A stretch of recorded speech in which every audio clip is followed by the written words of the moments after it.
Welcome to the IES Podcast. I'm your host, Ashish Gupta. This is the podcast where the education leaders talk freely. Today, I have the privilege of sitting with one of the very senior education leaders of Bangalore, Miss Anupama Ramachandra.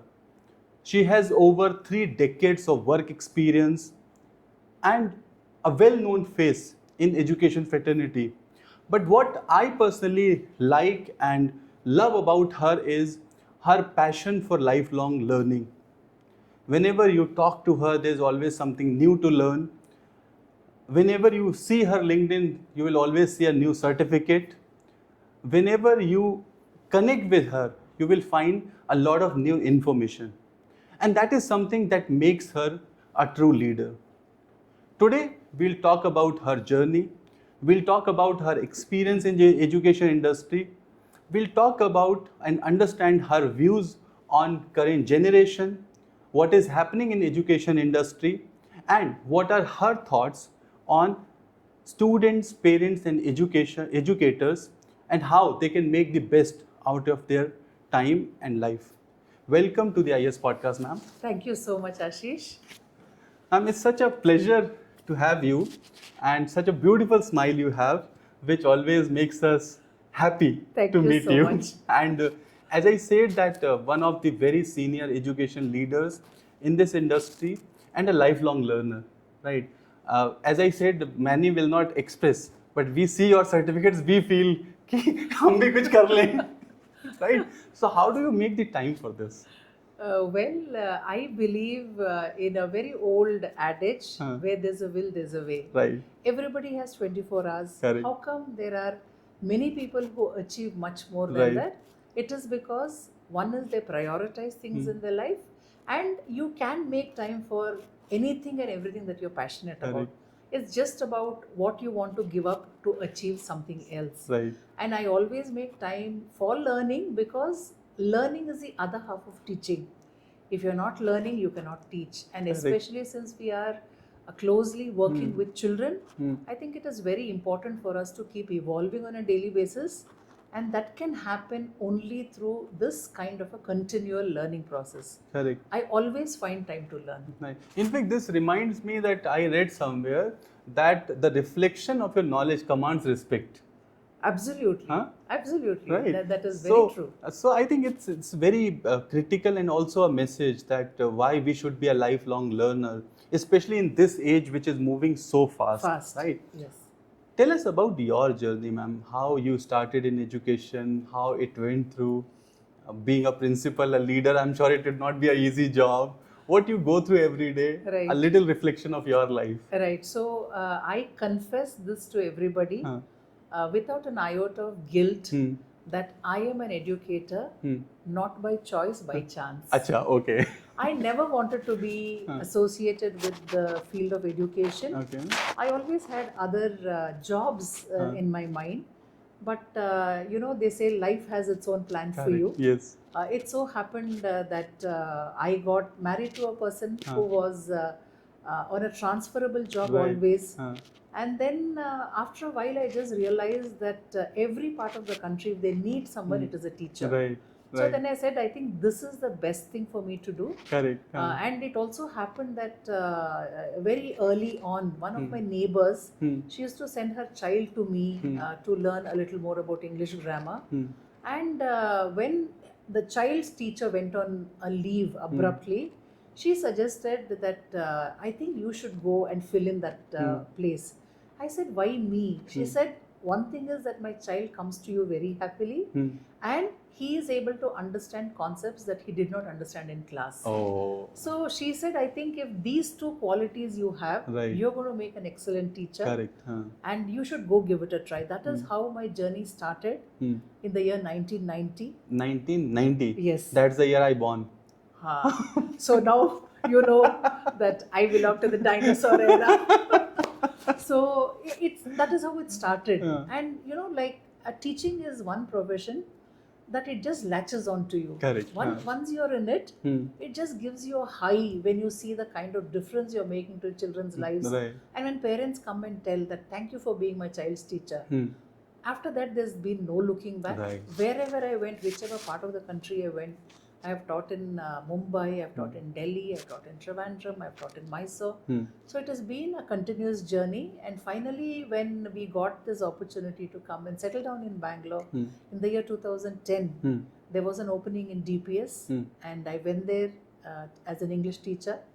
And again, there was no looking back from there. Correct. And the management recognized that there is potential in me to be a little more than a teacher. Right. And then I assumed a lot of roles before finally I became the principal of Delhi Public School at Electronic City in the year 2014.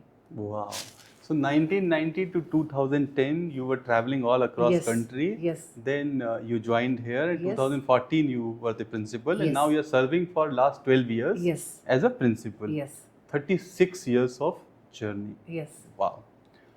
Ma'am, so what all places, what all experiences, if you could share some experiences about various, Bangalore we know, of course, we have been Yes, seeing you for yes. so long, Yeah. but what about the other places? See, the whole beauty of me traveling and taking up teaching positions was that when you go to some place, you don't get a class of your choice. Right. And sometimes not even the subject of your choice.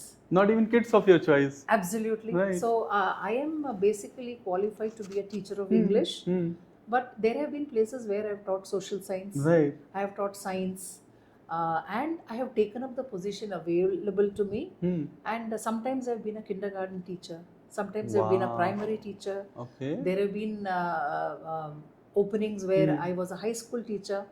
Although I did not appreciate it much then, Right. now when I look back, since I'm an educational leader now, I feel that journey where I was closely working with different levels of the education, today when somebody comes with a problem, maybe it is my educator, it is a parent, when they come, I know what they are talking about exactly because I've taught in that. Correct. And I know the age group.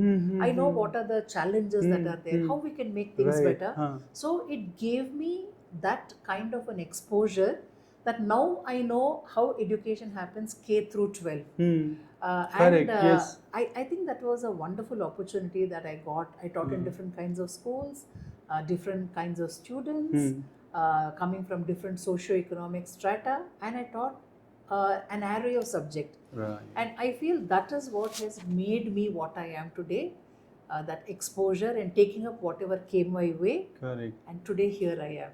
Wow. But I think in this one part that many of us would not know about you is that you decided to work rather than sitting idle. Yes. Right. Absolutely. And you did not wait for right opportunity. No. You took the opportunity Just and made whatever it right. came my way. Yes. I mean, this is an amazing mindset, right? Because personally, if I tell you, even I have that small thing that why should I take this? I deserve this, right? But I think this is a great learning. Yes. I think the entire learning of this podcast for me would be that taking something is always better than not taking something. Yes. Right? And you can always make it right. Correct. Once you take up Yes, something, you can always make it work Right. in your favor. Like for Right. example, when I was in Trivandrum, I got this opportunity to work with children, preschool and kind of kindergarten. Almost for 6 months, I was doing a great job telling them nice stories, trying to sing nursery rhymes. But I realized that the children were not very friendly with me. They don't want to come to me. And then I asked my mentor at that time, the owner of the place, Shivakami auntie, she said the reason why they're not getting attached to you is because you don't speak their language. Right. Immediately I took it upon me that I'm going to learn Malayalam, and I learned Malayalam. You learned Malayalam? Yes. Yes. Seriously? Yes. I can still speak very, very fluent Malayalam. Wow. And I did it only to connect with children. Otherwise, there was no need for me to learn the language because I knew we were going to be there only for a few years. Because what I know, though I am from North India, I am not into much in languages, but still I know it is one of the toughest languages to learn. It is. Right? Everybody says if you are able to roll your tongue to speak Correct. Malayalam, you can speak any other language. Oh, wow. Because in our office also there are a lot of people, and then when it comes to Malayalam, they're like, sir, this is something which is out of our range. Right, because and some people who are here, they can't understand also. Right. Right. Right. So can you introduce yourself in Malayalam? I think that would be a good part of. എല്ലാവർക്കും വണക്കം എൻ്റെ പേര് അനുപമ രാമചന്ദ്ര ഞാൻ ഇവിടെ Delhi public school electronic സിറ്റിയിൽ കുറേ വർഷമായി ഇവിടെ ജോലി ചെയ്തിട്ട് ഇവിടെ ഇരിക്കാൻ നിങ്ങളെ കൂടെ സംസാരിക്കാൻ എനിക്ക് വളരെ വളരെ സന്തോഷം. So now you know why we have this unscripted thought. Because this can never come in that. You would never know so many variety of your life. Right. That you know Malayalam, you have worked as a kindergarten Yes, teacher I also, have. Yes. multiple places, 36 years.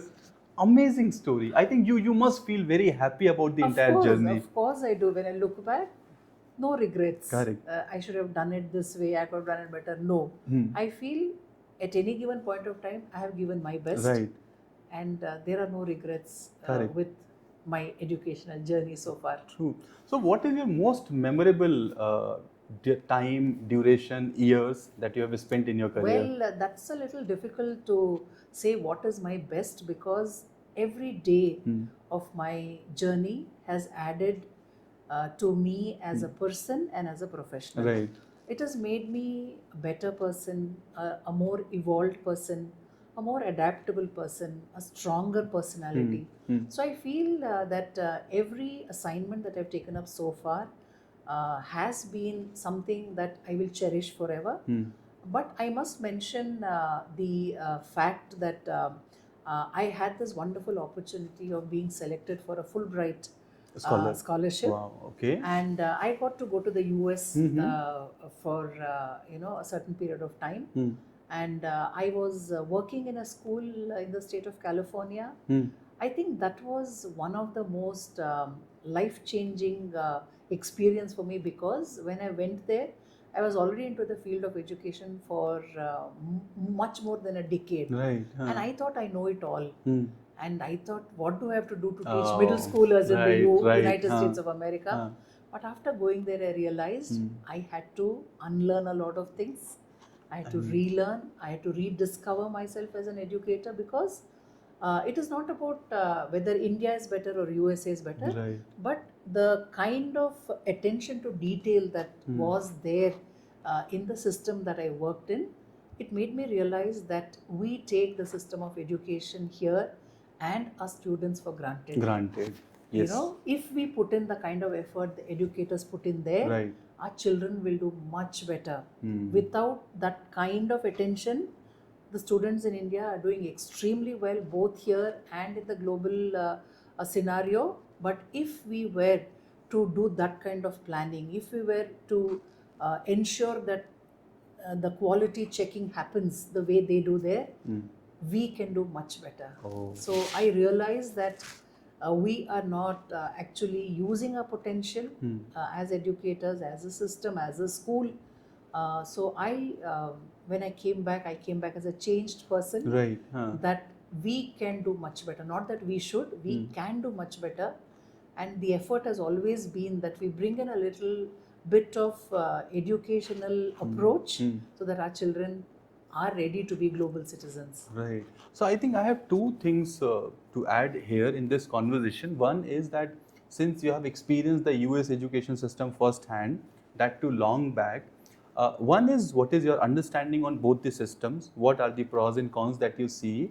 And second is that today in this age of technology, do you still see the differences, or is it that we are going closer to world-class education? I think we are getting there with a lot of changes in our system of education in the recent times.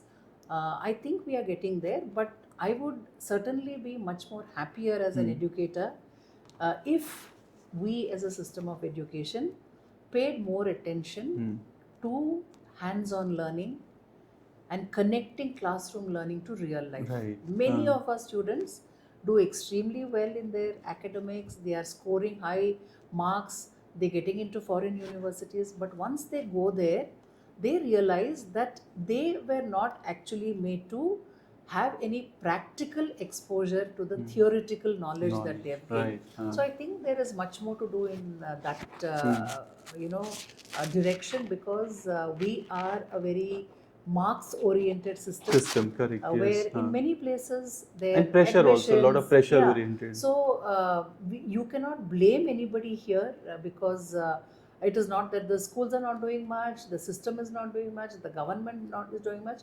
I think it's a shared responsibility that we focus on other skills and approaches and attitudes and aptitudes instead of just going by marks. Right. So I think we are progressing in that direction, but there is much more to do. I Because feel. the scale is so big. Yes. We have And such our a huge numbers, population. Numbers our are so big. you Yes. know, I always say that our Right. numbers are both our strength and our weakness. Weakness, correct. Right. So, second is that since you have closely worked there, right? What has been your experience? Like today, you see education and you have seen education very closely. So, what is your experience that has been there? And to add on that, you talked about something called adaptability, and I Yes. loved it, right? Yes. But we all are not that adaptable. Yes. I want to understand from you, is it an inborn skill or is it something that you have learned with time? Yeah. So, Ashish, I very firmly believe that there is barely anything that is inborn, Okay. right? A person is a product. Which means everything is learnable. Yes. If you are keen, you absolutely. can. We Okay. are a product of our genes, Hmm. of our environment, the kind of education we Right, got, what we right. were exposed to. So, it is a cumulative Right. effect of all that. Right. And if we work diligently on a child in that foundational stage, that is before the child is 8 years of age, Right. you can change any child to anything. Anything. Right? And this is backed by research. It is not what I am telling out Right, of my right, experience. right. Yes. Right from basic numeracy, literacy, understanding of these concepts, study skills, and life skills of. We say that some people are arrogant. That was because they were raised like that. Right. Yes. Nobody yes. is born like that, right? So it doesn't matter whose child that person is, but if the child is raised in a conducive environment, we can ensure that the child becomes responsible, accountable, a good citizen of our country and the world also. So I believe that we should always put faith on our effort.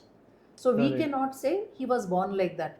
He is somebody's son, that's why he's turned out. Right. No, I don't believe that. Okay. When the child is coming into the world, all children are the same. Same. Right? There may be some physical ailments based Right, on right, genes, right. Yes. which I'm not talking Right, about. But I'm talking about attitudes.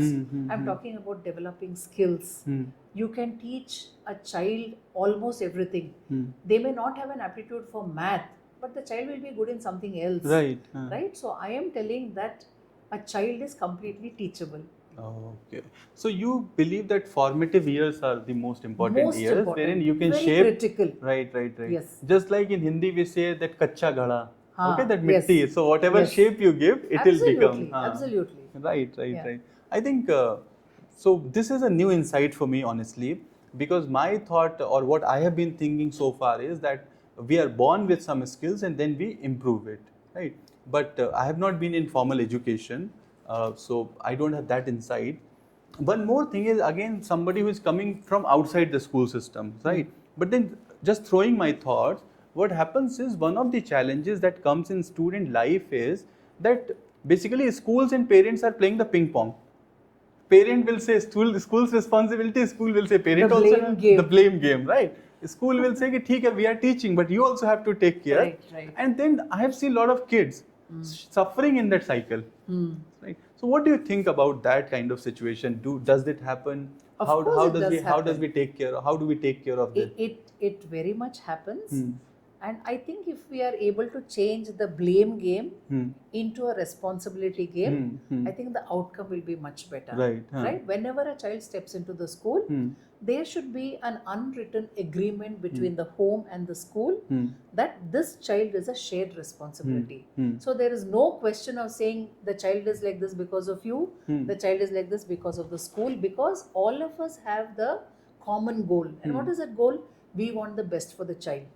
Right? So I think if we are able to collaborate with each other, we have constant conversations with each other, and we accept the child as she is or as he is, and then we start working on the child, I think this will not happen where we are blaming. And what are we blaming for? That the child did not study well, or the child did not do something well. Phone addiction. The phone, that is a joint responsibility, because the parents have given the phone to the child. Correct. It doesn't mean that it's not the school's responsibility to educate the child. Right. If it is a rule, you will follow the rule. Right. So somewhere we have also failed Right. in making the child accountable Right. for his actions. Right. And what about integrity of character? Isn't it everybody's? And everybody knows that it takes a village to raise a child. Correct. Yes. So it is not only the parent, and sometimes parents, it is not that they're neglecting. We have to understand there are many parents who do not have the time to give. Maybe they did not notice, because children today are very smart, they're very manipulative sometimes. So I do not believe in blaming the parent, but I also believe that we cannot do it alone. Right. Neither the school nor the home. It's a teamwork. It has to be a teamwork, and every time there is a give and take. Sometimes we have to accept that somewhere we have gone wrong. Right. If the parents have done something that they shouldn't have done, they should also be open and say that yes, I think it is our fault that the child has done this, and there is nothing that we cannot change for the child. Right. If we are open to say that, okay, from here, how do we take it forward? We can always work together and bring about desired change in the child. So blame game has never been part of my style of working till now. Right. And I think that's a big learning for others also, right? This particular discussion I also wanted to take in a direction of more of learning for new educators, new teachers, because being a veteran in this industry, having spent almost more than 3 decades, or 36 years to be precise, that's a lifetime of work. And I think you can teach so much more to people who are starting in education or who are new to education industry. One is the sector is big, it's huge. Right. Okay, but then as you mentioned about US, I always remember there was one video that I saw, and I often quote also. I have not been to US. I don't know firsthand. But what this girl said, that when she landed in US for her studies, she went to the amusement park, and then she was saying even a park caretaker is enjoying his job as much as a CEO. Right. Right. So there I have learned that all classes have equal respect. And all classes have equal understanding of work is important over what they are doing, right? In India, unfortunately, what happens, we all are born with one dream, to become an IES or to become a CEO. Right. Becoming a teacher is not a dream of someone. Very true. It diminishes with age. Correct. In kindergarten, all children want to be a teacher. Right. But as they grow older, it is nowhere in the picture. Second is that what happens, because we have not created the picture of that profession. Yes. Right. Yes. Even if you work, a lot of, I'm not saying all, some are very passionate, giving their best, but a lot of them are working half-heartedly. कि अभी आगे हैं तो करना है. Something we have to do. Yes. Right? Yeah, they generally say if you can't do anything else, become a teacher. Correct. Right. And third, that is the instant gratification. Like forget about Gen Z. Gen Z तो है, वो तो ठीक है. But even we are having Gen Z teachers today. Yes. Right. Yes. So what is happening is, because everything is fast. You can get your food in 10 minutes, you can get a car in 10 minutes, you can see something on Netflix. Everything is available immediately. Yes, yes. Except your career. Yes. Right? Your career will Absolutely. take its own time. Right? Why I wanted to understand this from you, you have spent 36 years wherein it took 24 years to become a principal. Right? So how will you convey this to the new age educators to give their best, to have time, patience and resilience, and not just grow in their career, but build a career of inspiration? Right. Yeah, I think that is a wonderful and relevant question. And you rightly said that teaching is not a profession that people take by choice. Right. We have engineers who have turned teachers, chartered accountants turned teachers, Yes. a dentist who has turned into a teacher. Ultimately, anybody who cannot take the work pressure, who cannot balance their work life, they are the ones who mostly take up teaching. Teaching. There are some who say, I've always wanted to be a teacher. I come from a family of teachers. Yes. So it's kind of a mixed bag. Right. Replying to your question, Ashish, I think the main, the element or the crux of what you asked me is teaching can be a very sought after profession if the society regards it as one. Although they keep saying noble profession, teachers are not one of the best paid employees or workers in our society. Today, everybody is praising the system in Finland. Do we all know that in Finland, educators are one of the best paid workforce? Wow.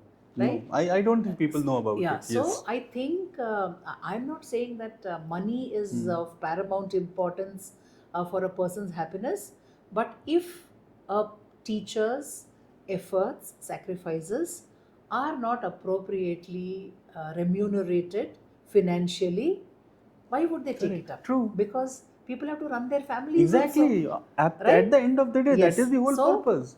It is not that there are no people who want to be teachers. They want to be teachers. They may take a step back because they will think, does it pay me enough to have a comfortable life? Is it enough for me to run my family? So I think a lot depends on that because there is no dearth of people who want to be teachers. There are many people who want to be associated with the young, they want to touch lives, they want to change the nation through education. I only wish that they were taken care of in appropriate ways so that more people take up this profession because unless and until ultimately the make or break situation when you think of educational outcome is only through teachers. It is not because of the management or a fancy building or what kind of teaching aids. None of it will matter if you don't have an inspired teacher. The teacher is at the heart of the educational system.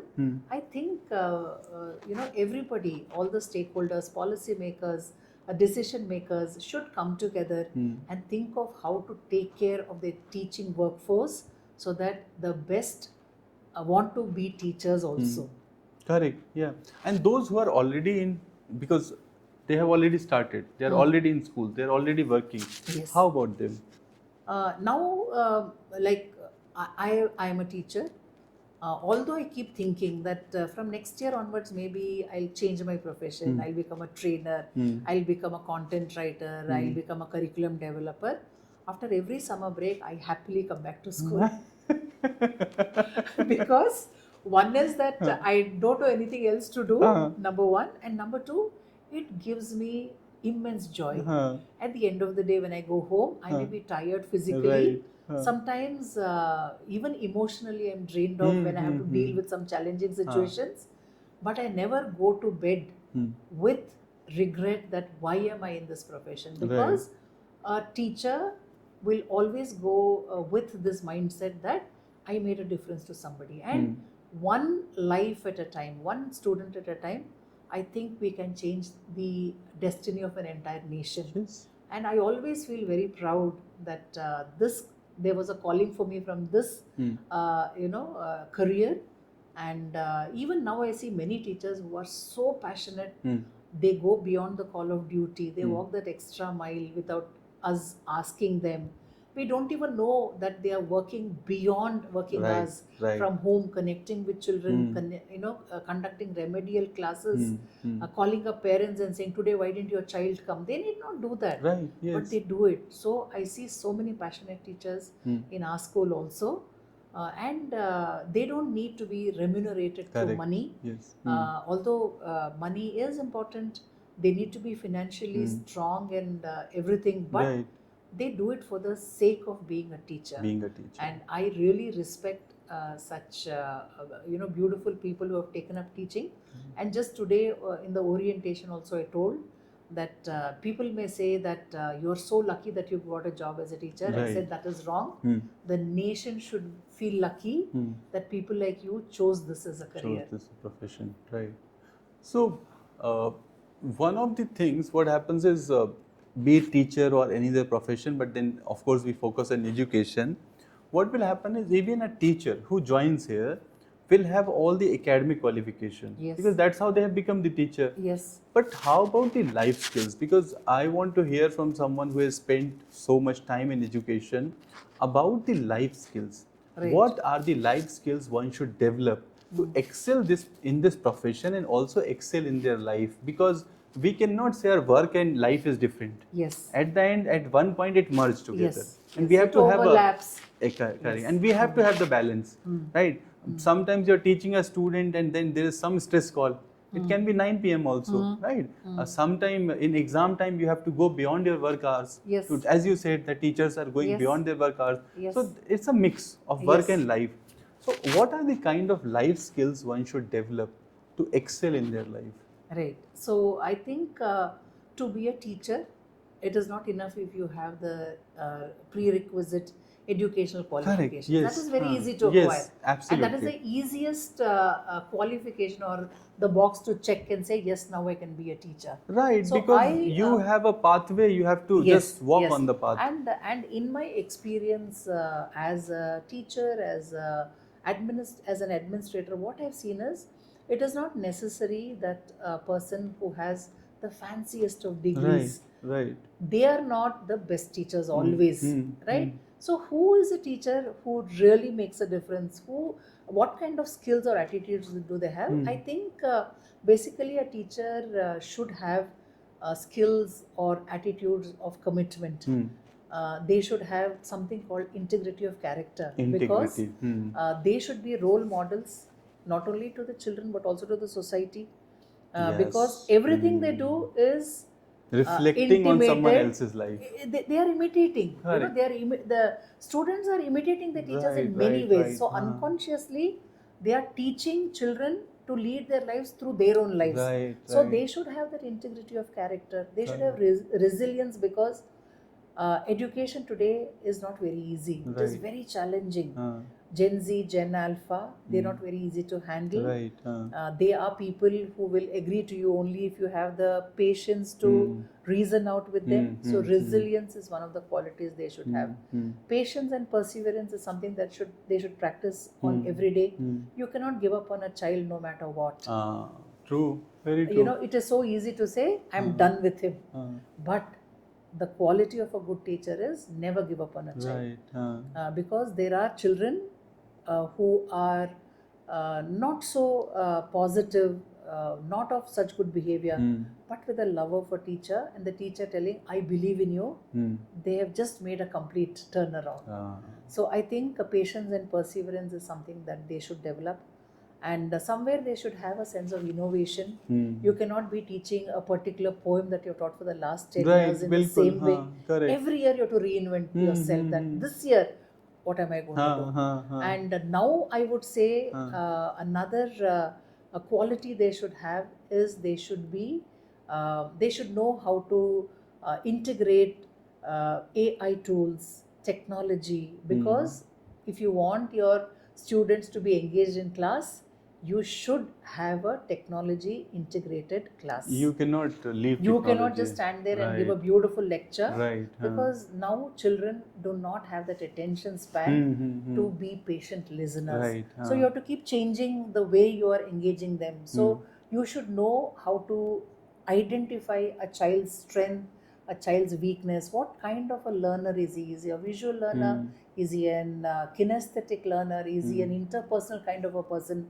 So we should profile children, and we should know how to deliver our lessons in a way that the child should be saying that now what ma'am will do. You know, like, is she going to continue like this, or are you very predictable that ma'am will come, she'll switch on the system, she'll show a PPT? No. Every day it should be like, wow, I never expected ma'am to do. Something which is beyond expectations. You have to evolve, you have to be a learner, and you have to keep up with the changing times. Right. You know, it is very easy to say Gen Z is like that, Gen Z is like that. I've seen a lot of good in Gen Z. If you are listening in Gen Z, I'll cut a clip out of this. Yes. Tell me good about Gen Z. They are. There is so much good in them, because once Gen Z makes up their mind to do something, they will not go to bed till it's done. They will not rest till they are done. And their sense of righteousness is something that I truly, truly admire. If they feel something is wrong, they don't mind walking up to the principal's office and say, ma'am, this is not right. Can we change this? And when they do something, they do it with so much passion. There is no negative or anything that they will mask, they will manipulate if they want to deliver something. Wow. Right? So I see a lot of good in Gen Z. So I always tell teachers, do you know how to connect to them? They have their own language. Are you aware of them? Right. They use a lot of acronyms. Do you Correct. make the effort to know what LOL means? Right. Meet you later is something for them. Right. So why not make an effort to know their to language? Understand their And to vocabulary. respect them for who they are. Just because they don't write see you later, it doesn't mean that they are They don't belong. good people. Correct. They have their own way of doing things. Right. So I always say that if you are a good teacher, you know how to go to their level, you know how to connect with them, but still keep giving them the message that there is a way in which you have to live in the society. Right. And they listen to you. If they love the teacher, they are ready to do anything for the teacher. So I think a teacher is much more than just a mentor for academic excellence that anybody will do. True, and for that they don't need a teacher now. Right. There are so many free resources.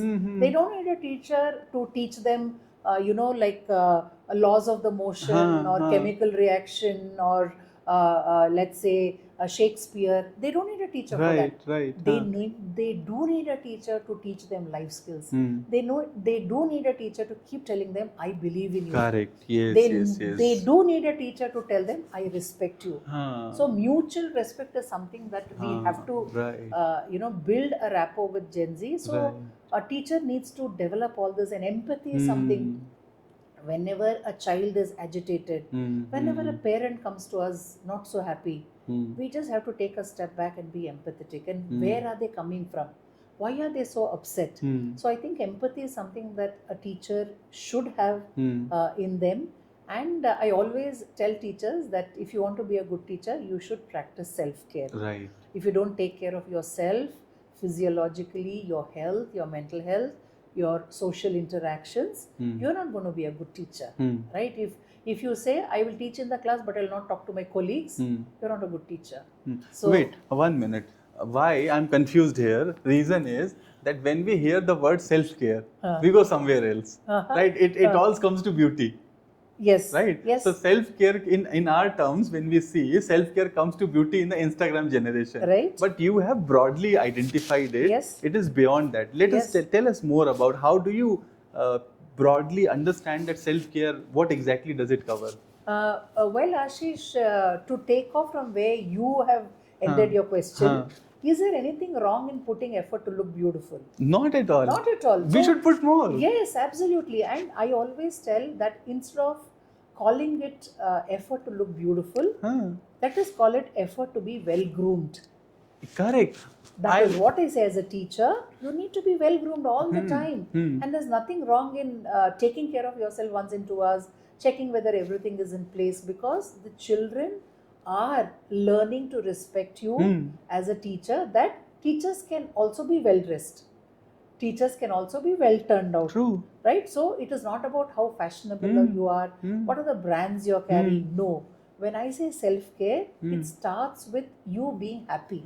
For me, a happy teacher creates a happy child, creates a happy classroom, eventually creates a happy school. So even happiness is your self-care? Of course it is. No, I don't know about it. Honestly, I don't know about it. You, if I am not happy, how will I spread this? Because see, happiness and sadness have cascading effects. Correct, yes. If you are sad, unknowingly, automatically, you will create a circle of unhappiness because you are not smiling. Yes, because you are irritated spreading with whatever is happening. Nobody can please you no matter what. Whereas happiness has the opposite effect. Whatever the child does, you say, it's okay, man, tomorrow you'll do it better. Come on, let's have another day. So happiness is very important for a teacher, and happiness will come only with self-care. Correct. And how do you get this happiness at the end of the day if you know how to let go of what has happened? Because during your school day, many things happen, good, bad, ugly, not so good, everything. So do you know how to detox yourself? Do you know how to do something for 10 minutes a day? And I always advise my teachers that you should have a habit of journaling before you go to bed. Journaling is not writing an essay. Right. It is not using like flowery language. Just write what went well, what did not go well. I met this person and I felt good about it. And if you have done something that didn't go wrong, write a line of how you're going to make it right the next day. Like today, Right. I ended the day with a not very pleasant conversation with you. I would write in my journal, tomorrow when I go to school, I'm going to go and tell Ashish that Ashish, I didn't mean to hurt you. I'm sorry if you felt bad about it. Okay. And then we say, okay, let's go to our classes. I think it's very important for us to take care of our mental well-being. There are so many discussions on student mental Correct. well-being, but I think that basically is dependent on Teachers' mental well-being. Yes. So if they take care of their mental Right. well-being, they will automatically be able to recognize students with mental health issues, and they'll be able to help them also. Right. So I am a great proponent of self-care for Self-care, teachers, right. that you have to take care of yourself, even socially also. What kind of relationships do you have? Do you have any toxic relationship? Do you know how to just say enough for that? Right. You know, and it's very important. You like to read books, you like to listen to music, you like to go for a walk, you like gardening. Keep some time for yourself, because a teacher's job is very challenging. It can be very taxing. Yes. So they need to unwind, they need to catch up with their own self. And today only I had orientation and I told my teachers, it is never too late to start a hobby. Right? Very nice. You don't say, Correct. now Yes. I'm too old. No. I know people who have started learning how to dance, how to paint at a later part of their life, and they're happy today doing whatever they are. Yes. So I think self-care is something that I always tell teachers, and I also tell teachers that it is important for you to be ambitious. Right? There is a very thin line between ambition and over-ambition. But what is ambition? Ambition is not that all my teachers will say, I want to be the principal one day, and even if they are thinking, there's nothing wrong in it. I should not feel insecure that they're trying to replace me. No. What I'm trying to tell them is, you should have ambitions for your students, for your classroom, for your school, for your community, for your time you're giving the school, and for your growth also. You have to grow as a person year on year. You have to grow as a professional. Are you doing some courses to know more about the subject you're teaching? Are you doing a course to equip yourself with the AI skills that are required? It will not happen without ambition. There are a few teachers I know, they are very happy in their space. I am a good science teacher. I know the textbook. I know what I have to teach. Every year I'm producing good result. There's nothing for me to do extra. I somehow don't see this as a very positive attitude. I think that an element of ambition should be there in a teacher. Only then will they contribute to progressive schools. Otherwise, the school will just be where they are. I can also sense that since you are a lifelong learner, it would be very frustrating to see static people. Yes. Yes. I always take people along with me. I always make an announcement that next week I'm starting this course. Anybody interested in doing it with me? So many times I have my colleagues, my leadership team who do courses with me. I don't know, they do it because I am doing, but now even they've got used to it. Habit of it. They'll say, ma'am, so what did you do? So I said, even in my summer break, I have finished 2 courses and I'm in the process of finishing another course now. In fact, while having this conversation, one more thing that clicked to my mind is that with teachers, if we compare anyone who is working in a factory or in a tech company, they are dealing with lifeless objects. Of course, they work with machines. Correct. They work with systems. But we are working here with live human beings. Right. So even in machines, the brightest lot is with us. Correct. Children. Right. So always being with live objects. Yes. Right. You can't be lifeless. Correct. So that is, and second is about journaling. I remember in our earlier discussion that you yourself do a lot of journaling on daily basis. Yes, on a daily basis. Personally, I have thought about it many times, but then I could not feel. One is the logic. Second is the consistency. Tell us more about journaling, how you developed it and how you maintain the consistency. Right. So journaling is about commitment. Every day it is like how you will not go to bed without having dinner. you should make it a point, and if it's so difficult for you, you need to put a reminder on your phone, Right. right? True. Where it will say that now time for journaling, and journaling needs as little as 5 minutes every day. Right. People put it off saying that we don't have the time because they think they have to sit and think and we have to be great Yes, writers. correct. It is not. It is just about unburdening yourself for the day.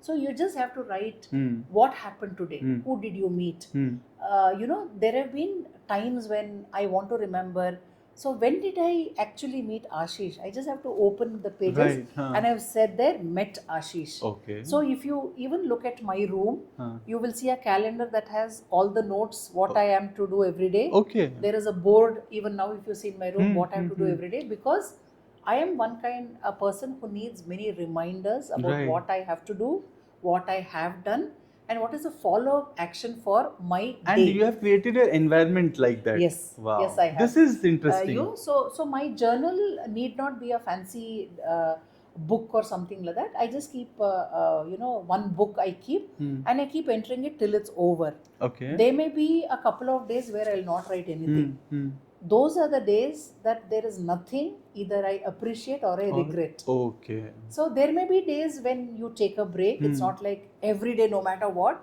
but largely you have to make a note of what went on in your life, because I feel that is the best way of reviewing your own day. Yes, You don't need other people to say what you did yesterday was not right. You yourself will realize when journaling becomes a habit. Basically, journaling is telling what's on your mind. Something that you could not discuss with anybody, right? So nobody is interested in knowing what happened with your day. Right. So why don't you put it down on paper where you're saying today, I will, my journal today will say orientation for the teachers who came back. School reopened today, teachers came back. And what did I do? I met a few people. I will write there the meetings with the names. I will certainly put that I had a wonderful conversation with Ashish. So is there something that I did not do right? I will look at it, and tomorrow I will come and make it right. Okay. So I just feel that journaling makes me a better person. And it keeps reminding me that there are many goals that I'm yet to achieve. Right. And I keep reminding myself that you have not yet finished this. Right. This is the deadline.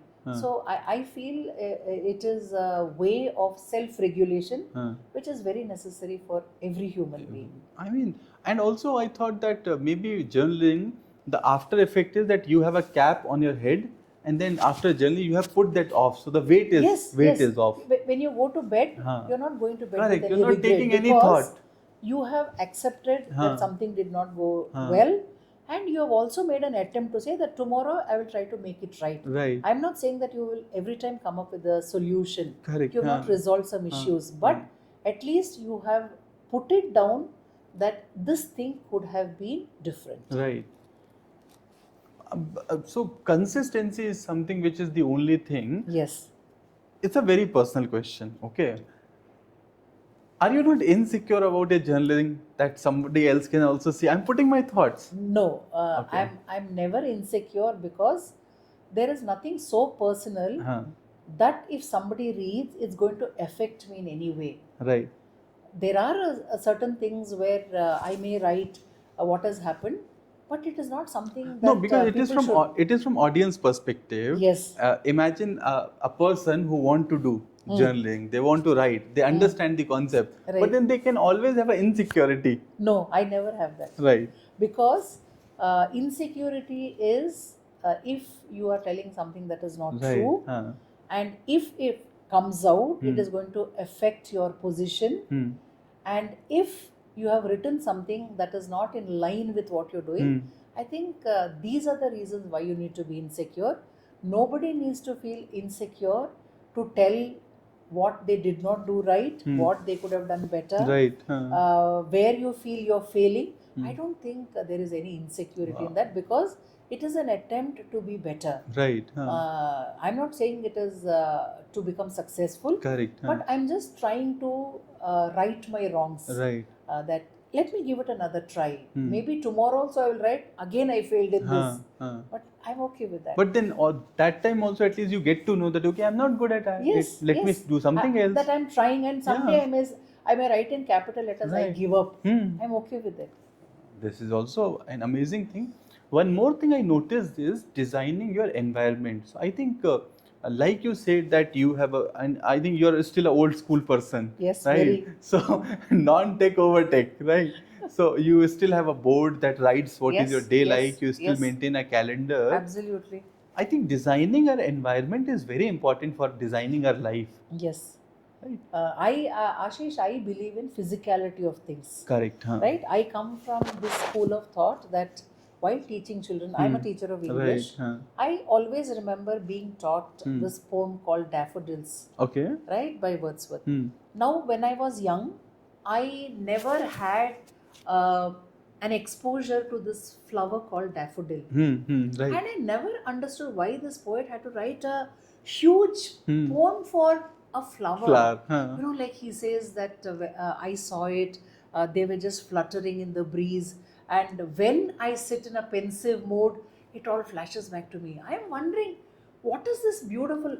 I wish my teacher had just shown me, this is the daffodil. You know, so from then on, I have always requested my teachers, and I've always kind of pushed them that showing real objects makes understanding so much better, so much easier. You take the real object. Instead of saying apple, take an apple and show the child. Take an apple, true, right? true. We always say apple should be red. A kindergartner questioned me. Back then I didn't know there was a green apple called Granny Smith. Okay. But that child knew, and he colored it green. Okay. I said no. He said no, there is an apple like this. And when internet was not there, there was no way to access information, right? So I still believe that putting everything out in the open is a constant reminder of things that you have to do, have not achieved as yet, something that you have achieved and you're feeling good about. Like if you see in my room, my son has sent me a beautiful card for Mother's Day. I have put it there because it just reminds me of how much he loves me. And when I'm feeling low, I just look at that card and I say, oh, my son loves me. Come on, let me get up and do something now. Wow. So I strongly believe in that. Physicality of things. Family photo, a nice card, a teacher, a child made a beautiful work of art. It was just it was quilling. I kept it with me for nearly 3 years. You know, so I am one person who believes that when you see objects given to you by people who love you, it just reignites your passion and your interest. Similarly, even with tasks to be done, we have very, very long days some days and many things to achieve during the day. And I always feel good looking there instead of trying to remember, checking my phone, what is my schedule today. I just try to look at the board. Okay, now 10:30 I have a meeting, I have to join it. So it works for me. But I think maintaining that and doing it consistently, and then it becomes part of your environment, then imagine how productive you are. You don't forget anything. No, I don't want to. Right, you don't want to because you have created the environment around it. I mean, that's amazing. And what you said about this green apple thing, I'll share a personal story with you because I faced a similar thing. So while traveling with my mother in a bus, I had this newspaper. I would be in class 3rd or class 4th, and there was a trivia section. That trivia section said that, do you know that Finland has created plastic roads? Okay. So they would have done some development which they use plastic in roads. I got so excited as a kid. I got something new to tell.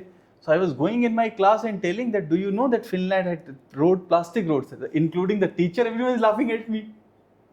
Right. Then I got in evening. I got in my colony and I told them, do you know that Finland has roads in plastic? They were laughing at me. Right. So that time it gave me a lot of demotivation. What's wrong? Now I don't have a proof also. Yes. Right. Yes. Because others have not seen that. Very true. My source of information is not present to anyone. Yes. So I think that's a very important thing. Yes. The physical objects should be available for kids. For reference. For easier understanding, you need not put in so much effort. Correct. To explain the beauty of daffodil by just showing a picture. Correct. So, we discussed about Gen Z, and I found one person who feels very good about positive about Gen Z. So I think all the Gen Zs will be very happy. But I also want to talk to their parents through this podcast. See, what happens is at the end of the day, parents and the kids, there's a generational difference. Okay. Now, as a teacher, you are meeting so many kids, so you have that proper understanding of the generation, and you also understand the average lot. What is the sentiment? Right. Right. But for a parent, is one kid, and the kid might be rebellious, the kid might be arrogant, the kid might be not accepting things, kid might be very fast or over ambitious, lot of things. How would you make a parent understand about the Gen Z, about their aspirations and understanding of life, and how to make peace with it? Right. Yeah. So basically, what is this generation gap? Generation gap is nothing but difference of opinion which is glorified. Right. Right. You have an opinion about a certain concept. I have my own opinion about the same concept. Your opinions are based on your exposure to life. Right. My opinion is based on my exposure Correct. to life. There will be a difference in the way we see it, because that is how change is characterized. Change is something different. Something remaining the same is not a change. Right? So one generation to another, we are going to think differently. Now the question is, since we belong to two different generations, which is parent and the child, how willing are we to walk a few steps away from our set of beliefs, so that the child gets a cue that now it is my turn also to walk a little. Right. I have seen very, very understanding parents where there is no friction between the child and the parent. Whatsoever. I am not saying there is no difference of opinion. Right. They believe something, but it is not something that has caused a friction to an extent. The child has become rebellious, the child has become aggressive. So the question is, we are adults. We have to show the way. And I always tell the parents that have a perspective from the child's point of view also. Look at life from what the child is speaking. Right. Where is he coming from? Correct. Why is he saying like that? You cannot say, why should I listen to you? Because I say so. That time is gone. You cannot make anybody listen to you by saying, I say so. Right. They do not accept discipline, or they don't accept any kind of orders. Correct. Like that.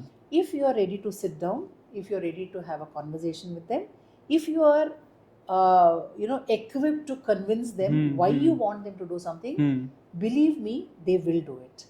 But actually one of the challenges that comes is, in a non-tech generation, at least you are aware of the sources of information.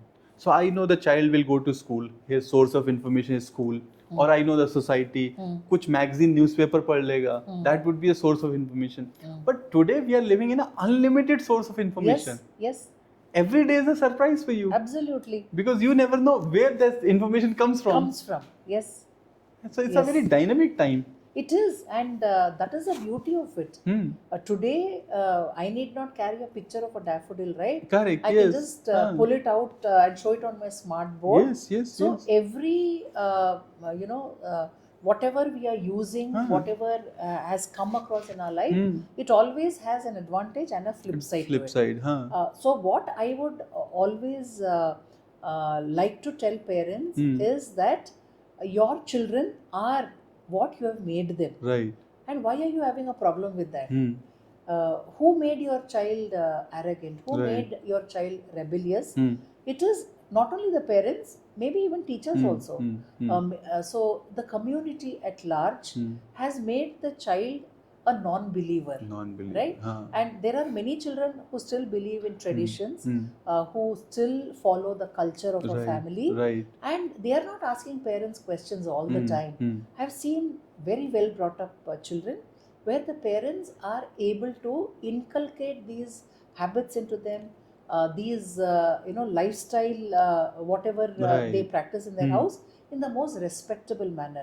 So if the child is following something that the parents want, We may not know about it, but the parents are also doing something that the child wants. Child wants. So it is like that in any relationship. Right. It's not only between a child and a parent, even between a teacher and child also. We should know where to meet on the middle ground, how to come to an agreement. Classroom agreements are very necessary, Right. which I've seen in the West. Correct. At the beginning of the academic year, all the students and the teacher, they draw up a classroom agreement. It is put up on the wall, and after it is put up, the children will not break those rules because they have been part of making that agreement. So do we sit down with a child like Right. that? Do we draw up an agreement and say that if you don't do this, what is the consequence? Right. So I think it all boils down to the way you're disciplining your child. There are many parents who will just throw empty threats. Like, if you don't do this, I'll throw you out of the house. The child knows very well, you cannot throw me out of the house. So then only he has made up his mind, very challenging. I am going to break this rule because you're not going to throw me out of the house. So, Correct. so follow up. When you make a consequence, do you have that ability to follow up? Like you say, you don't listen to me, 1 week you will not watch TV. Do you have the strength to switch off the TV and say 1 week no TV? No TV. Or you'll For say, me also. Yeah, absolutely. Or you'll say 2 days, theek hai, laga lo, dekh lega, kya ho jaye. No. Consistency, follow up are the two hallmarks of disciplining a child.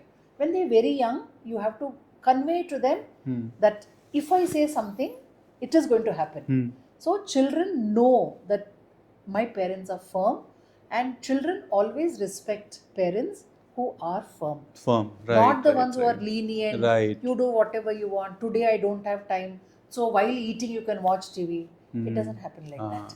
No watching TV while eating. No watching on any day. So I think to some extent we should also rethink the way we are raising our kids. How are we disciplining them? Are we taking the extreme steps of taking away everything that they like? Today I know there are some households where they will tell the child, you cannot use the phone. That is not going to work, because today a child is not using the phone only for social media interaction. They are using it to learn. They are using it to access their homework. So you cannot make a decision like that. You can always regulate their phone usage and say that every day I'm allowing you 1 hour of phone exposure. You decide what you want to do. Do you want to do your homework? You want to chat with your friends? Because I'm going to give it to you only for 1 hour. And I know families where they have told me that they have made it a rule that while they have their dinner, they have a tray. Everybody puts their phone into the tray. It is not that adults can use it at the dining table and kids cannot. So that kind of, like the child is getting confused. They say something, they do something else. In the school, the rules are different. So I think all of us have to come together and we have to draw up a kind of a scheme for their behavior. What is acceptable, what is not acceptable at all times, not when you are in the mood. So I think a lot depends on adults, the way we are raising our kids. And I think most important thing what you said is, once said, sticking to it. Yes. It's not that you said something and then you're like, okay. Everything will become okay only. Correct. Right. Yes. So yeah, I think very, very important understanding for parents, because this is a dynamic time, right? Things are changing very fast. Adaptability, how much you will adapt. AI is changing every day. Yes. Some new technology is coming every day. Yes. Right. So how are you handling AI in your school? How are the teachers handling AI? Because now we cannot say that we can live without AI. No. AI has become an integral part of life. That bus has passed. It's a mainstream thing now, right? Absolutely. So how are we making sense of AI in education? Right. So thankfully, CBSE has brought in computational thinking and AI as a mandatory subject. From which classes? From grade 3. Oh, okay. From grade 3. They have brought it in. And even otherwise also, in our school, we were offering AI as an elective subject. And we made it mandatory for all the students, because we firmly believe that if we are not part of this change revolution, we will become obsolete. Right. So, like you rightly said, it is not a choice anymore. We have to get the children onto that. But at the same time, we are very consciously ensuring that we are educating children about digital citizenship, where we are making them mindful of how much is too much, and how judiciously can they use, because AI, fair use of AI. It is not that everything is positive about AI. Right. We all know how AI can be used, Manipulated, lot of even things, for yes. negative purposes, for manipulation, for cheating, for everything. So we are taking up that also Right. as our responsibility, that we are educating children that AI is here. It can be both for good and bad of mankind. Right. How do we use it for even hacking? There is something called ethical hacking also. Yes, yes, right? yes, right. So it is not that hacking The is bad by governments itself. use it. Right. So we have to make the children time and again mindful that we will use the available resources, and we largely promote our teachers also using AI tools. We are organizing many training sessions for them from different organizations, different service providers, and a lot of our school functioning also happens using technology and AI driven tools. And I think it is a good thing, because AI, I feel, is making education accessible, and we see some kind of equity that is happening, where it is promoting children to consume education in a self-paced manner. Correct. So there is no stress that they have to do what others are doing. Right. They can progress at their own pace. Correct. So I think AI is a wonderful tool if we know how to use it. How to use it Yes. right and make sense of it. Yes. Correct, ma'am. Ma'am, see, we know school is not an easy place to operate as a principal, right? And again, I'll come on the same thing, human objects, because day in, day out, teacher is only managing the kids. Principal is managing senior kids and junior kids. Yes. Right. Yes. So you have multiple level of kids. Administration is also there. Teaching staff is also there. Correct. And then kids are also there. Not just principal as a principal of DPS, but also a very senior person in this industry. How do you advise the fellow principals to manage the schools? And at least whenever I meet you, I see you in calm, right? So that's something you have learned and made yourself prepared for. And even in the worst, because I know you face a lot. We have had Yes. previous discussions also on that there are challenges in every Yes. day. On a daily basis. On a daily basis. Yes. And also the challenge is new every day. Yes. It's not that same old thing will come. Yes. Right? So being prepared for it, how do you manage the fellow principals? How do you convey to fellow principals to make sense of the challenges, to manage a school effectively? Because we are shaping the future. Yes. A kid becomes successful or not Yes, successful yes. is what we are shaping. Right. And a principal is at the end of the day the caretaker of the entire institution. So what would you say about this? Well, Ashish, I think I don't know whether I'm competent enough to Right. advise fellow principals, because I have to admit that there are many things that I have learned from my fellow principals. Right, true. So I think it is a shared journey for all of us, where we are learning from each other. We are sharing our things that go well for us. We are learning from other people's mistakes. But yes, I can always address the young ones who are taking over as school leaders. Correct. In fact, I meant the who young aspire, ones. Right, who yes. aspire to be Yes. principals. That if you are thinking it's a glamorous post, I don't think it is, because it is not easy to keep that smile on your Correct. face always. Always. Because there's a lot of turmoil that happens on a daily basis, and rightly so, because we are dealing with young lives. We are dealing with children who are very vulnerable. We are dealing with that section of humanity that is born to make mistakes. In fact, I remember, now it's funny because a principal only told me, I don't know you agree or not, but that principal told me that, Ashish, principal is like a football in a school. Okay, so from management to parent to kids to teachers. I don't subscribe to that Huh. because it is about how you treat yourself Right. also, Huh. right? I see it in another way. That principal is that one person who's connected to everybody. Correct. Huh. Right? Huh. So I don't see it because fortunately we are backed by a very, very strong Huh. and progressive management. Right. Our Huh. chairman, sir, Right. Dr. K. Shri Rahman Khan, Huh. he is the one whose vision it is that we are all sitting here. Huh. And our management, right from our secretary Right. and everybody, Huh. they are just there. Right. So we are never feeling insecure of what will happen. If something happens, it is going to come on us. I have never felt so because we share success stories. We also share if something goes wrong. Right. It may be my mistake that something wrong has gone, but even not only my management, even my team also, of our staff, teaching, non-teaching, all our support staff, they are just there to cushion us if something goes wrong.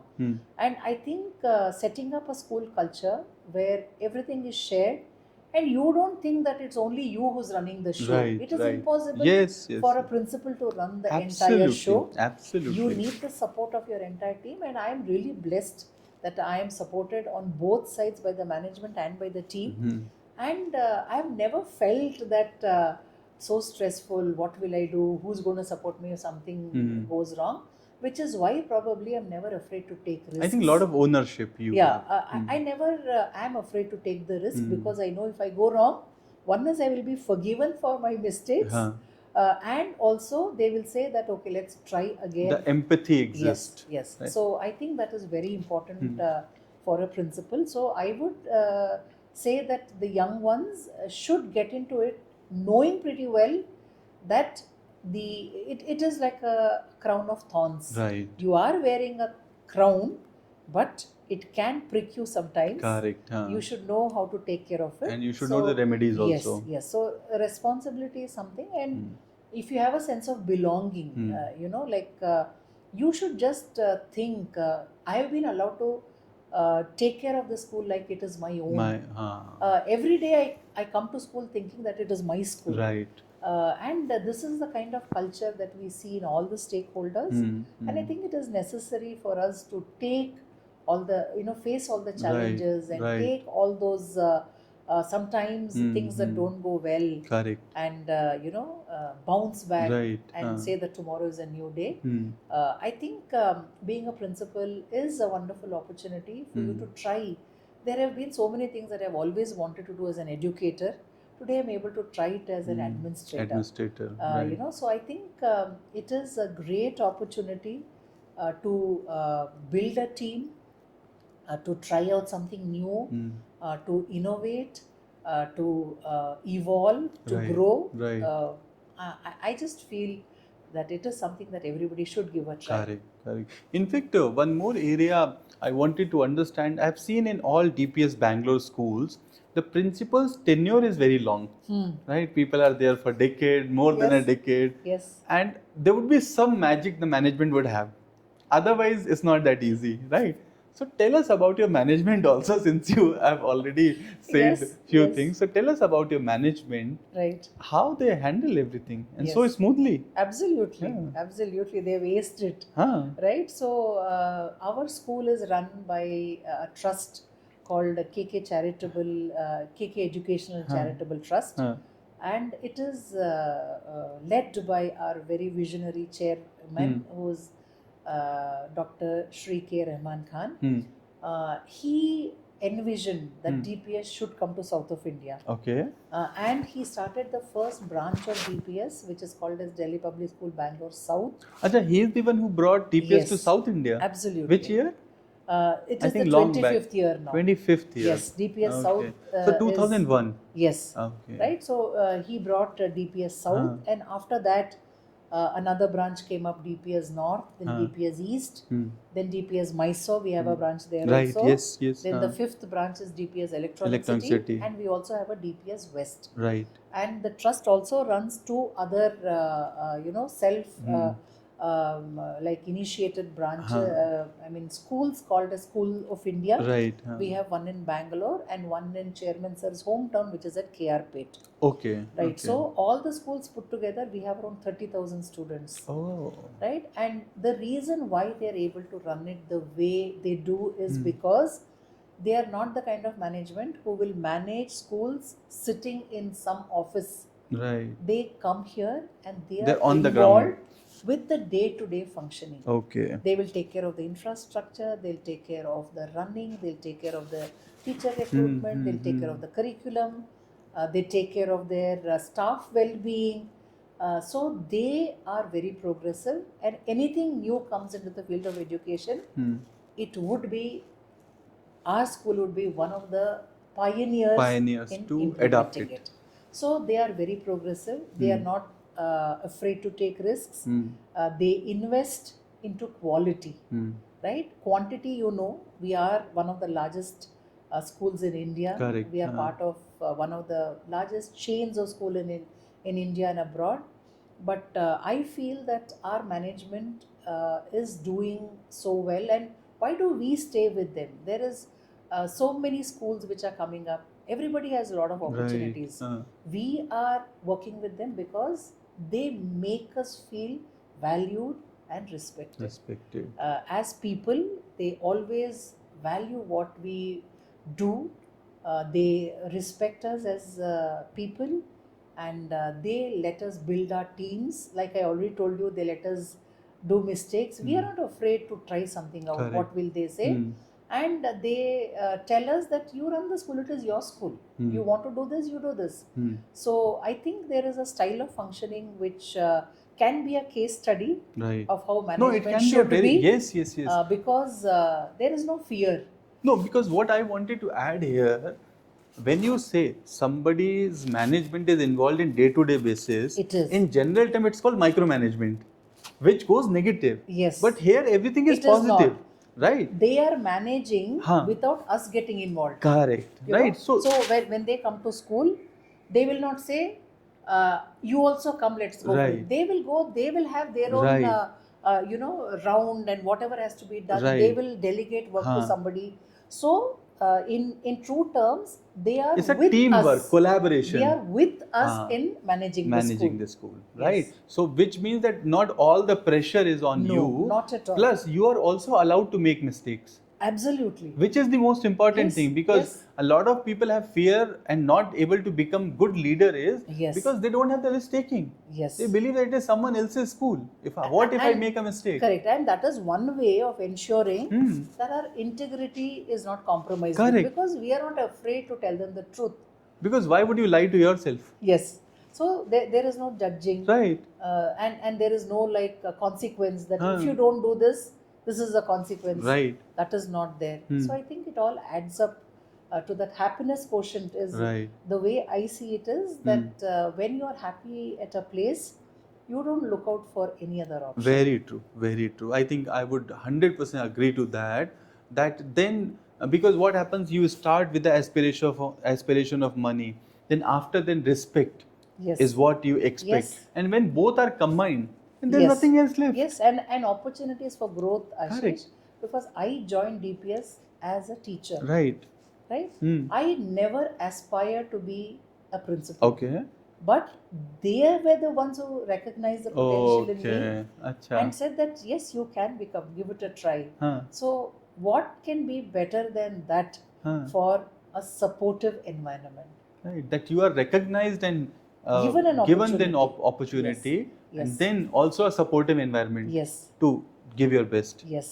And I to think grow. rest is history. I think so. 14 years. Yes. Right? I think amazing conversation we had, and we have touched on probably everything that I could think from a school ecosystem point of view, be it parents, be it children, be it Gen Z, be it management, teachers, principals, everything, right? What happens is that one of the things which is very critical today is the side effects of technology, right? You have given some light on that, but Why I'm talking about this is because words coming from a principal will be taken very seriously, especially for kids. I hope so. I also hope so. But uh, we are living in a very dynamic age, right? As we discussed that technology has no limit. Yes. It's unlimited. Yes. You can use it in every way Any possible. way, yes. Right? You can make your life, you can break your life. Also. Right? Yes. So my thought is how not to break your life with technology. Yes. Yeah. Yes. And it is so easy to break your life. Exactly. That's because the easiest thing. As adults, Hmm. sometimes we are also victims Correct. Yes. of either overusing it or misusing it also. True. Right? So I think that some kind of awareness that we have to create right from kindergarten. Right. And very important to educate parents about the right use of technology, how much to use, when not to use. And I also believe that for everything, technology is not the only answer. No, you have given the right answer. Yes. You have that environment Yes. of board still. Yes. So sometimes two people sitting and talking to each other is much better than watching a podcast. Right. Right. So I think we need to make students experience the joy of doing other things also. Many times we are telling the child, don't use the phone, don't keep scrolling. Are you giving the child other alternatives? Right. Because it's an engagement tool. Yes. You need some engagement. So even in school also and even at home also, if you are telling the child, don't do what you don't want the child to do in terms of digital exposure, keep something more interesting available for the child. Let's go for a swim together. Let's go to the supermarket and buy vegetables together. Right. Let us do so. The parental involvement is very important in making the child understand that there is joy beyond a screen. I think what you said about management also applicable in this scenario. When you say kids is valued, respected and involved, is sorted. Yes. Yes. So as parents, you should be a little more resourceful. That when my child comes home today, this is how I'm going to engage the child, because today the child lives in an era where their brain is constantly stimulated. Correct. So you cannot expect that the child will sit and read for an hour if you are not showing the child the joy of reading yourself. No, please simplify this. What do you mean by brain constantly stimulated? See, the children are exposed to content in such a way which is changing every 30 seconds. Right. Lot of scrolling is there. If you see the format now of how information is being shared, everybody understands that the attention span is not beyond this amount 30, 40 of time. seconds, 50 seconds. 40 seconds, 1 minute, 1.5 minutes. You are expecting the child to sit still for 40 minutes in your class as a teacher. Correct. Are you expecting the child to sit still for 2 hours at home doing nothing? No. So you should be resourceful enough to say, we'll do this for half an hour, then half an hour we'll water the plants, half an hour we'll go out and meet somebody, half an hour you'll go out and play. So you should know how to keep this mindset of your child engaged. And these are all habits that you have to put into the child. Like for example, we love to complain that children don't read today. Right, yes, of course. Are you reading as a teacher? Are you reading as a parent? But just because you can invest in books, you're expecting your child to read? No. Is it going to happen? No. I know families where they have something called as dear time, which we do in our school also. Okay. Drop everything and read. Oh, okay. That's that full form of That's dear. a full form of Drop dear. everything and read. Okay. So what they do is they have fixed a time, maybe not every day of the week, twice a week, thrice a week, on weekends.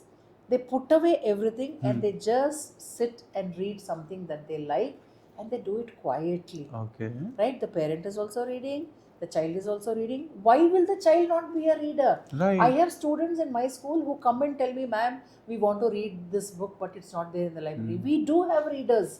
The question is, have you raised a reader? Right. And the environment. Yes. So eventually, if you're complaining about your child, you're indirectly complaining about yourself. I'm talking about the teacher as well as the parent, not only the parent. So ultimately, the child is a reflection of the society who is raising the child. The environment around the child. So everything we combined. need to ensure that a child will not use technology but do what. So you should have these kind of engagement ready for the child, and the child will automatically put the phone down and do something, because you have shown the child that another activity is also equally And then enjoyable. the sense of guilt will also come. Yes. In case they end up using phone, they'll have a guilt also. Yes. That someone else is reading Yes. and I'm doing this. And today, Ashish, nobody can be monitoring a child constantly 24/7. Right? We have to put these kind of values into the child, that when we have said you will not use phone between 6 to 8 p.m., you will not use it. Right. And the child will do it if you have put the right values If into you the lead child. by example. Yeah, and like I said, you should give healthy, interesting alternatives. Correct. Otherwise, they will continue to use technology. Correct. I think there's a very, very interesting perspective. And at the end of the day, what you said is it's all about leading by example, right? You have to show before you expect. And constant monitoring. You cannot expect a child not to know something. You know, like we had a kindergartner who learned something seeing the YouTube. Right. Yes. And the parents said, we never expected. I said, why? Your child was born with this picture taken on the mobile phone. Correct. How did you think that your child will not know? And the YouTube is unrestricted. Yes. Access is unrestricted. Yes, and I strongly suggest that parents of children should have their own way of monitoring what your child is doing with the phone or any other device for that matter. You should be constantly monitoring. There's nothing like invading their privacy, because minor children, there is nothing called privacy. True. You need to keep a tab on what they're doing. Who are they meeting? They are spending 1 hour on a screen. What are they doing? Which was a website they visited? Yes. It is very important, because that is a time of habit formation. And you know how tempting it is to access something that is inappropriate. Absolutely. Mind always, it's pulled towards that. So I think we need to keep a tab on what our kid is doing, and ensure that the child doesn't go into a state of digital dependence so much. Right. In the end, what is your vision for yourself and for your school? Because as you said that this is one of the most visionary and most pioneer school when it comes to something new in education, right? Yes. Be it academic and non-academic, something related to school environment, right? So you are already doing and experiencing everything which is first class in every sense in this country, right? What is the vision as a leader and as a school for certain few years or for a decade? I don't know how long you have planned, but I'm sure that would give some insights to others also on what they can think and do. Right. Yeah. So thank you for that question, because I think ultimately a good leader is one who ensures that the school runs on a system and doesn't depend on a person. Correct. Right? So I think my contribution and my effort is to build a team who can take what we have built so far forward in a more strengthened manner and in a more innovative manner. Right? The roots are strong. We have done the right things so that we were able to build a strong foundation for the school. But I strongly believe that the people to come will carry it forward in a more rigorous, in a more progressive manner, and better things are to come. So I feel that people who will take over will do a better job than us. And my constant effort is to ensure that the stakeholders are connected. And for me, happiness quotient is above everything else. Everything else follows. So it is my effort to ensure that all the stakeholders, from our students, teachers, parents, even to the people who support us taking care of our garden. It may be our akka who takes care of the children on the bus. I just like to be connected. I'm a very Correct. people's person, Right. and I believe in connecting with them on a personal level, ensuring that they are having a comfortable time. Right. Happiness is a little far-fetched for everybody, but are they having a comfortable experience in our school? Are they facing any problem? I think it goes a long way in ensuring that the school can achieve what it has as its vision and mission. And what I see for Delhi Public School Electronic City is that we are already on the path where we have committed that not only will we take care of academic excellence, which of course is our responsibility, but we will also ensure that we will bring out the best in each child. Right. We don't know whether all the children who are in our school will excel only academically, because over the last decade, more than a decade that I have been here, I have seen that children have made their mark in uncharted fields. Right. Like we have an international ice skater. Okay. She represents the Indian team. Wow. Last year I had two students who were selected as the only two students from India at a national level competition to go and present their project in Switzerland about how they have a plan to manage textile industry waste. Oh, okay. So they come and they're up, school students. they are my students. Oh. So they just come up with amazing ideas, and I strongly believe that we have to empower them with Right resources. the right resources, not just give them titles. Correct. Student council should be given a lot of freedom to try out something new. They should be allowed to organize festivals in school, or take up like last year I had my students do one analysis of the canteen, and you must have seen the kind of report they came up with. Okay. Quality of food, the pricing, variety, cleanliness and hygiene. They said that we are really happy that it's so clean. Okay. They wanted the quality of water to be tested. Oh. I said we do that, but still we would like to see the report. If you want us to give us your report, I want to know that also. So they were so thorough with what they did. So I think that is the best way to empower them, to make them responsible. And like I already told you, I have immense faith in our younger generation. They are better than us, and they are going to create a world which we probably were not able to. I know many people are not going to agree to what I say, because we love to say we had the best world, we had the best time. It's not like that, right? If we had the best time, why are we leaving the child a world with so many resources being depleted, with so many vices, right? All generations have done their share of good and bad. This generation is no different. We should not lose faith about them. We have to put faith in them. Correct. Because there is good in them, like there was good in any other generation. There, somehow I feel this naming the generation, Gen Z, Gen that, Gen something, they have to be treated like that. No, all generations have to be treated with unconditional love and mutual respect. Right. Once you do that, all generations are the same, right? So I believe that better things are to come at DPS Electronic City, and we are going to sustain what we have achieved so far. We will be able to progress, and our team is equipped and empowered in such a way that they will take the legacy forward.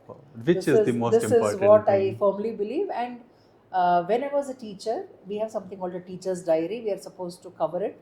And I used to have a habit of putting a quote on all my teachers' diaries every year. What was that quote? That quote is, "No child is useless. He or she is only used less."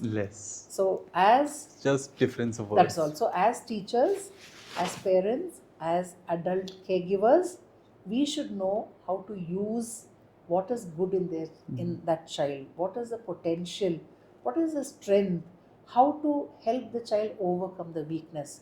So, if as an adult you're equipped to use the child in the right way, the child will turn out to be a beautiful human being. Wow, wonderful. So you have a huge community, 5,500 students here. You said 30,000 students across the trust, which is managing multiple schools. What message you would give to the viewers, be it the student or teachers, or anyone in the community or parents, especially what they don't know or what they would not hear from you in person, because this can become a medium.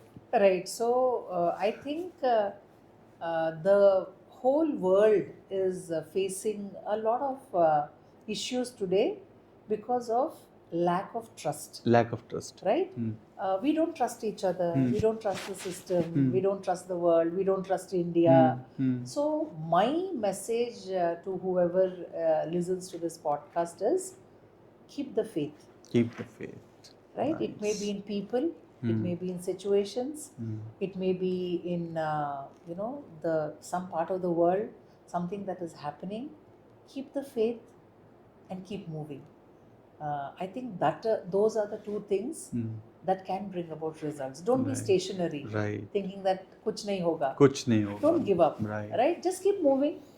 Just keep trying something. Just keep doing something. Correct. Somewhere there will be success. Like I always say this, that light is at the end of the tunnel. Absolutely. But to see the light, you have to walk. You have to walk. Right? You cannot stand here and see the light. Yeah.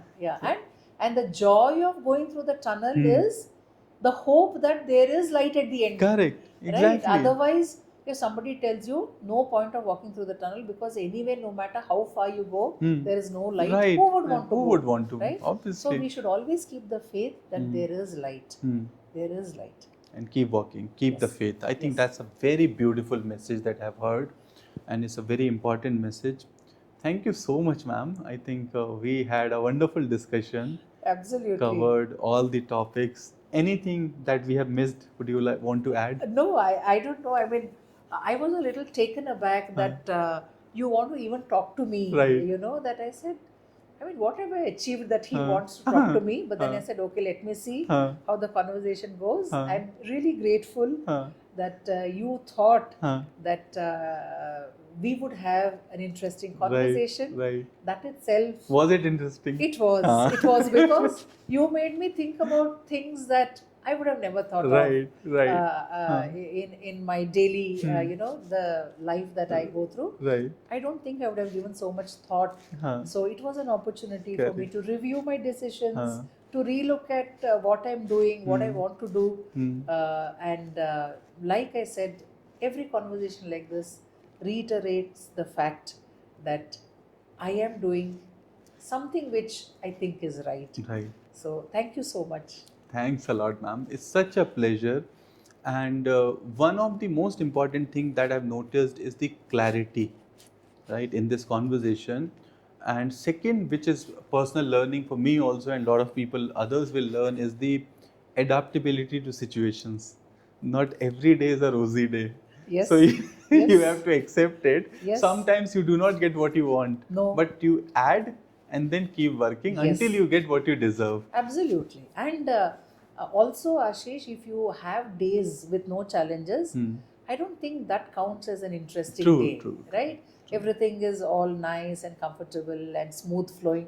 I don't think that makes up for a sense of adventure, a sense of accomplishment. Correct.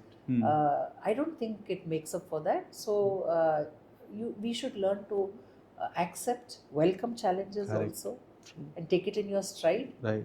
And take it as a medium to grow. Yes. And I think the next would be the journaling. I hope a lot of viewers who see adopt journaling as way of their life. Especially I love that thought that at the end of the day you are releasing everything, and then you are going to bed with preparation of next day and not the burden of the same day. Absolutely. Right. So wonderful discussion, ma'am. Thank you so much for your time, for all the thoughts, presence, and I'm sure our audience will love this discussion. Thank you so much everyone for watching the IES podcast. This was Anupama Ramachandra ma'am, principal of Delhi Public School, Electronic City, Bangalore. Somebody who is veteran in the industry and gave so much clarity and thoughts in this interview. If you are somebody who know Anupama ma'am, if you are somebody who belong to DPS community, if you are somebody who has got the interest in watching this video, please let us know your comments, let us know your thoughts about this video. Also, if you find the information useful, do share with others as it can bring some impact in their life. And at the end, thank you so much for watching the IES podcast. I'm your host Ashish Gupta. I'll see you in the next podcast video. Thank you so much. Thank you so much.